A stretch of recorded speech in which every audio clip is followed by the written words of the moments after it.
Flight. Ano ginagawa mo nung nag-fail ka ng ilang ulit at paano ka bumabangon? Ano mindset mo nun? Wow, I like your mga tanong. So yung tanong mo, Joust Valley, is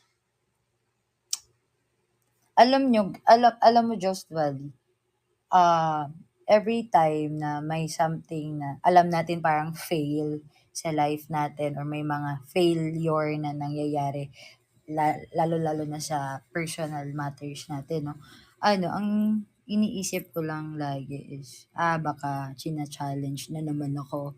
Like, siguro ito yung way na makapagpatatag sa'kin. So, why not parang give a solution or to learn to learn from it sa mga nangyayari. Gano'n ako. Hindi ko lang alam sa'yo. So, I think the best way din na